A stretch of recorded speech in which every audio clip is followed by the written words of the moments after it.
this video, I'm going to show you how to choose the right wick size for your candle mold.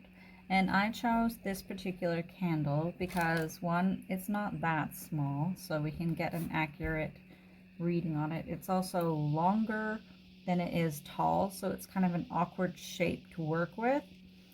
And I also have 4 of them, so I can use 4 different wicks in this video to show you. I'll make it in 4 different sizes, and then we'll burn test them, and then I'll show you how to look at wicks that are incorrect sizes and what to look for through them. So get your molds and get your wicks ready, and we'll carry on with this. To start, just lay all your molds out. If you only have 1 or 2, that's fine, you can still do this, but it's just going to take you more steps to get it done. You're going to need a variety of wicks, and you need to choose ones that are near to the same size of what you're doing. So I'm just going to prepare my wicks by just cutting off the wick tab, because these come pre-tabbed. And so you're going to need, I'm using ACS wicks for this experiment, and I'm just cutting, I've got like really long ones, and I don't need these huge long wicks, so I just cut a piece off.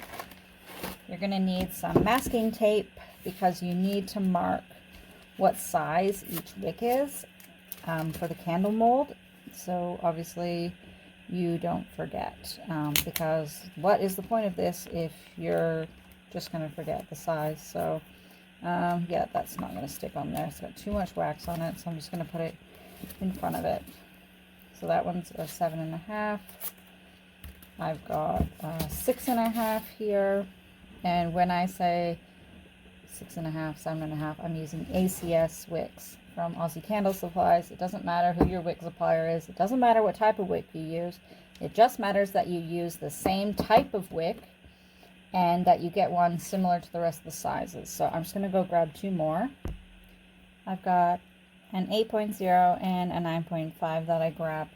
So if you look at the 2 wicks here,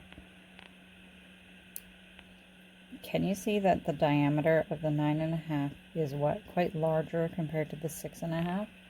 So that's one way to tell with your wicks. I mean, I can't look at this and know that it's a 9.5, but I can look at this and say that's a big wick, which means it's going to cover a large diameter of a candle, whereas like a thinner wick would cover a thinner diameter of a candle. Okay, so once again, remembering that these are all the same brand of wick, so they're all ACS, or I should say type. They're not, brand is regardless, but they're all the same ACS wicks. Now it doesn't matter if you have HTP wicks or something else, just make sure that when you're wick testing, you've got all of them the same. We don't want something else happening in here, a different brand or type of wick, because it's too hard to kind of gauge where you're at. Should just use the consistent type of wick throughout this. I have my jug here. It is palm wax, crystal palm wax that I'm going to be using. It is a pillar palm wax. It's not a container palm wax because we're making pillar candles. I love this wax because it's nice and hard. I have 1,000 grams in here. You need to be consistent with your fragrance that you're adding, the type of wax you're using, how much dye you're adding to this. So for this, I'm going to go put it on the stove to melt it. I have 1,000 grams of wax in here.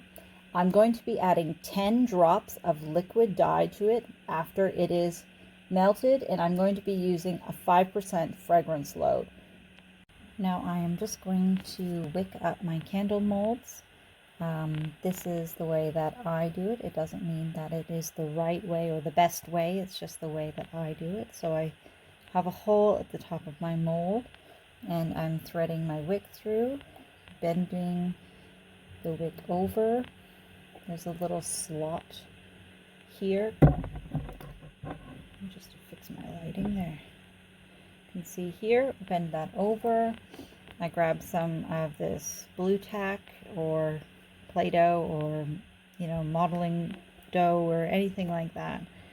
You just don't want air dry clay, obviously, because that won't work for you long term. Press it down onto the workbench. Grab a skewer stick, wrap the wick around.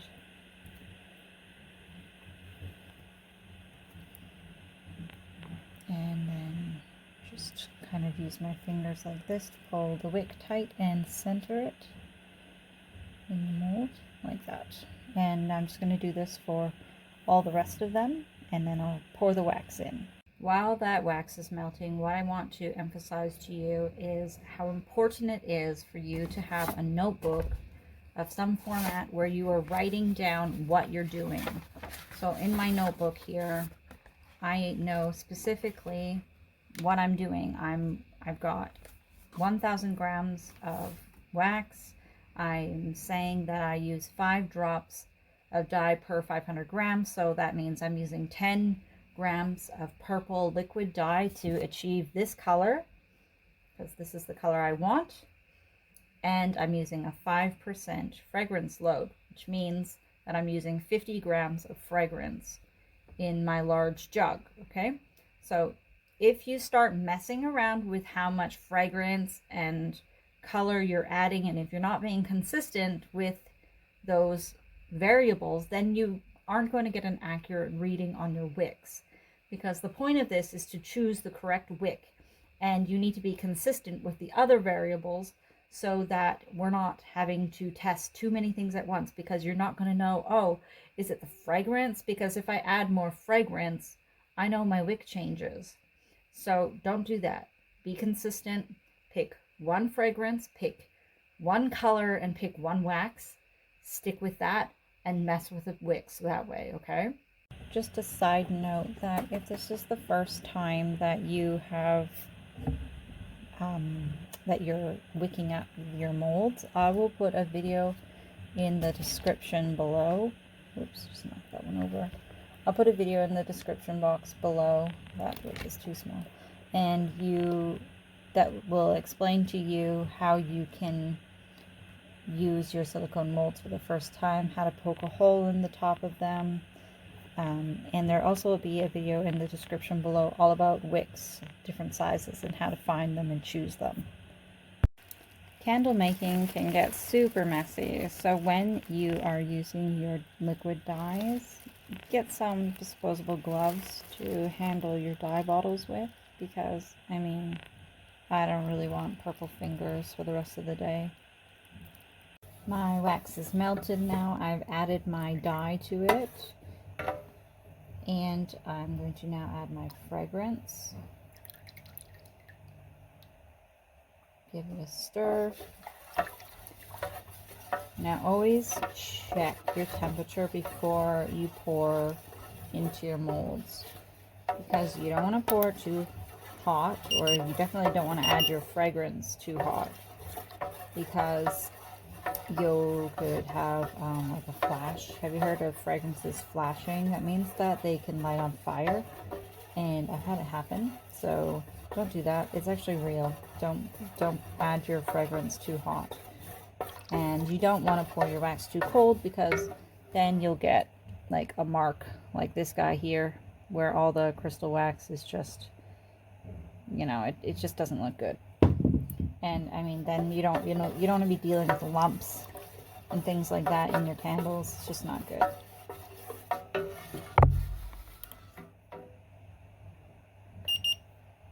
My wax is 101 Celsius and 213 Fahrenheit, so it needs to cool down a little bit. I like to pour mine at 85, so it's okay if you just leave your jug sitting for a few minutes and then come back and take the temperature of it before you pour it into the molds. My wax is now at the correct temperature, so I'm just going to pour these into the molds now. I'm going to just recenter the wicks after I've got it poured, because there's always a little bit of movement. And I'm going to let them cool overnight, and I'll be back tomorrow. We'll unmold them and test how the wicks perform. It's the next day now. I have unmolded these candles, trimmed the wicks, and I have put them up into individual plates because I'm anticipating that there'll be some wax leakage, because remember, we are testing candles. And I've got them all marked again. This is 6.5, 7.5, 8, and 9.5. And I want you to guess which one you think will be the best burning candle, because you know life's boring and we need to have some fun sometimes. So place your bets, and what I'll do is I'm gonna burn these for 2 hours, blow them out.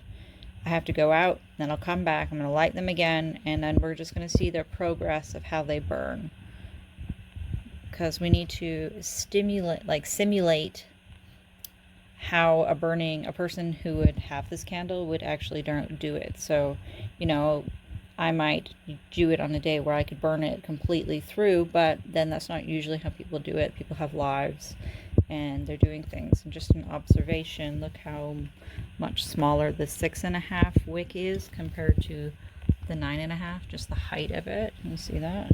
So yeah, that's a good indicator right there that that is too big, but we'll see. Time will tell.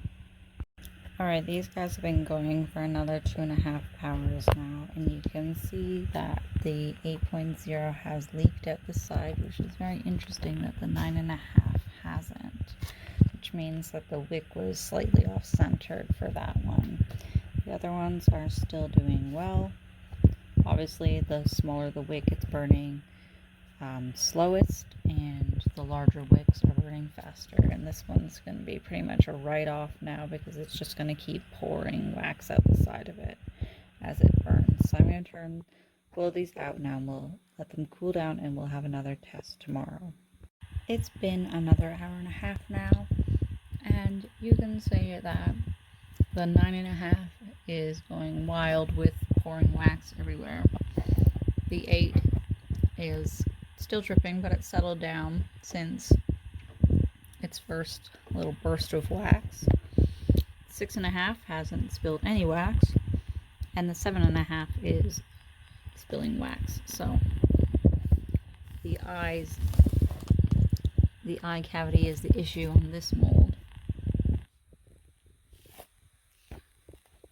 And it will be interesting. I'm going to blow them out now, and it's going to be interesting to see if this one, if it just gets buried later on, if there's too much wax as it gets to the wider part of the candle or not. It's been another hour and a half now. Just checking out the candles. We can see that even the 6.5 now has leaked through. The 7.5 has calmed down and is actually burning quite uniformly now. And when I say calm down, I mean it isn't leaking everywhere. The 9.5's a mess. It's barely going. The 8 as well. So some interesting things have happened over the last 2 hours with these candles. The 8.0 completely went out. The 9.5 is still going, but you can see that it's just at the bottom and it's kind of just melting away there. It's not really, you know, it's down to the base of the skull. It's not really going anywhere. What surprised me was that the 6.5 burnt itself out, because I didn't expect that to happen, but it appears that it was too close to the edge here. Can you see the hole? So that the wick wasn't, it was too far to the edge, and you can see that also with the hole through the eye here and the hole on the side. So just all the wax just poured out of it, which was surprising to me because this one just looked like it was going to be the winner. But 7.5 is still going strong. You can see also it has the hole down the side here, but not as extreme much as a burn as the 6.5 has done. So the winner, I would say, for this wick test is 7.5, which is what I usually make my candles at anyways, using the 7.5 wick. But I'm not completely happy with how these have turned out. So I want to do some experimenting with this particular mold and make a follow-up video to see if I can just get these to burn just a little bit better than what they have been doing. So stay tuned for that one. I have some ideas of what I'm going to try, and we'll see if we can get these guys to burn just a little bit better, because, you know, they are decorative candles. They still look like skulls. They did burn for over 10 hours. But you know what? This we it's not really good enough, you know. You might probably agree with me. So if you have any ideas of what I could do to these molds to make them burn better, can you leave me a comment down below, and I'll take it into consideration with what I'm going to do with testing out these molds one more time in a future video. So stay tuned for that. When it's ready, it will be just at the back here right after I'm done talking. So have a good week, and I'll see you in the next video.